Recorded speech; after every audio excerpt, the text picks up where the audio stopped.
2018 সালে 20 সেপ্টেম্বর দাড়িভিটে শিক্ষক নিয়োগে কেন্দ্র করে গুলিতে নিহত হয় দাড়িভিট হাইস্কুলের দুই প্রাক্তন পড়ুয়া রাজেশ সরকার ও তাপস বর্মন। ঘটনার আজ 6 বছর পূর্ণ হলো।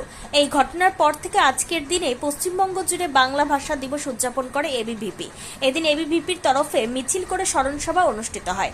এই স্মরণসভা মঞ্চে উপস্থিত ছিলেন দাড়িভিটের নিহত দুই ছাত্রের পরিবারের সদস্যরা। অন্যদিকে নিহত রাজেশ সরকার ও তাপস বর্মনের পরিবারের সাথে দেখা করলেন রায়গঞ্জ লোকসভা কেন্দ্রের বিজেপির সাংসদ কার্তিক চন্দ্রপাল। তিনি দাড়িভিটের দুই নিহত ছাত্রের বাবা মাকে সঙ্গে নিয়ে রাজেশ সরকার ও তাপস বর্মনের সমাধিতে শ্রদ্ধা জানান। সাংসদ কার্তিক চন্দ্রপাল ছেলের সমাধি থেকে কান্নায় ভেঙে পড়েন দুই নিহত ছাত্রের বাবা মায়েরা।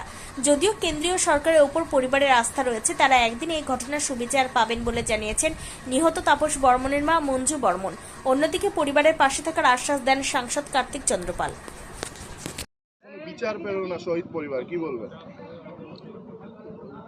ভাষা আন্দোলনের যারা বাংলা ভাষা দাবি করেছিল তাদেরকে গুলি করে হত্যা করা হয়েছে। এটা আমাদের খুবই বেদনাদায়ক এবং আজকে 6 বছর হতে চলল। আমরা চাইব দোষীদের শাস্তি। এনআইএ তদন্ত শুরু হয়েছে, কিন্তু রাজ্য সরকার যেহেতু আমাদের সহযোগিতা করে না, তদন্তর গতি প্রক্রিয়া চলছে। তবু আমাদের চেষ্টা থাকবে যত তাড়াতাড়ি সম্ভব দ্রুত তদন্ত প্রক্রিয়া শেষ করে দোষীদের শাস্তি যেন হয়। কি মনে হচ্ছে 6 বছরেও হলো না, আর কবে হবে?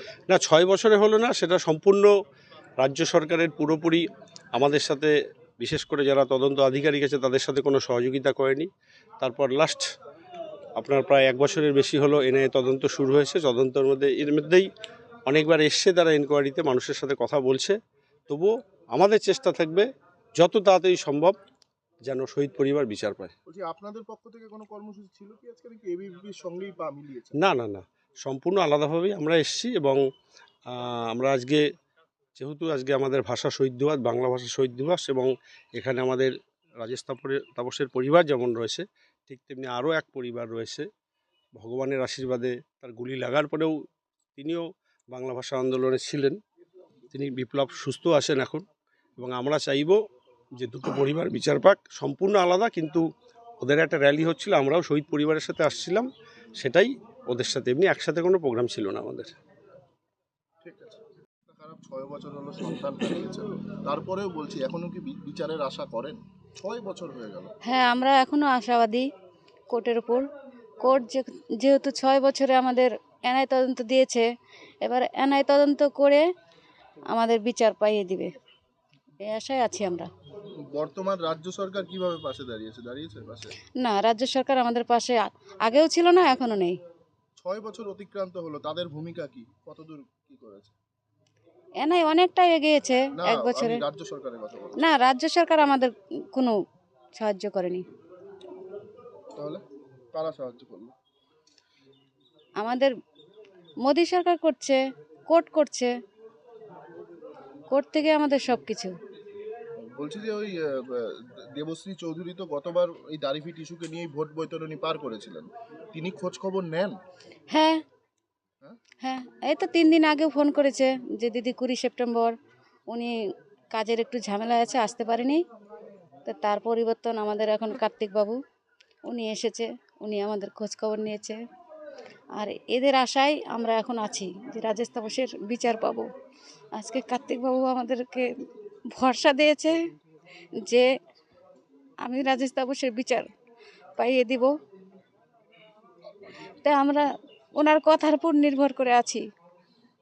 কার্তিক বাবু পাশে আছেন? হ্যাঁ।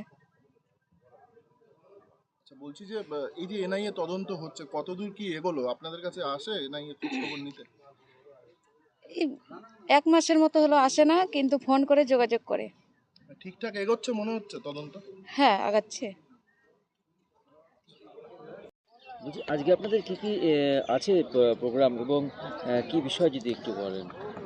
আপনারা সকলেই জানেন আজকেই সেই অভিশপ্ত দিন।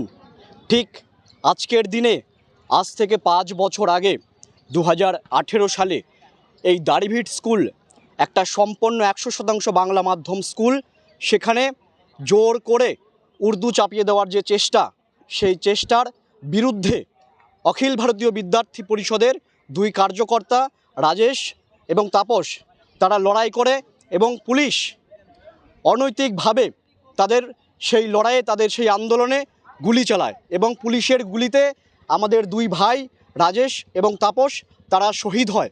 আজকে আমরা এই দিনটিকে বাংলা ভাষা দিবস হিসেবে পালন করছি। সেজন্য আমরা দাড়িভিট স্কুলের মাঠে একটি স্মরণ সভার আয়োজন করেছি এবং এখানে বিনামূল্যে একটি চক্ষু পরীক্ষা শিবিরের আয়োজন অখিল ভারতীয় বিদ্যার্থী পরিষদের পক্ষ থেকে করা হয়েছে। যেমন আর কিছুক্ষণের মধ্যেই আমাদের স্মরণ সভা শুরু হতে চলেছে। তারপর সকাল থেকেই আমাদের এখানে চক্ষু পরীক্ষা শিবির চলছে। কিছুক্ষণ আগে আমাদের শ্রদ্ধাঞ্জলি ছিল, আজ এগুলোই আমাদের চলছে।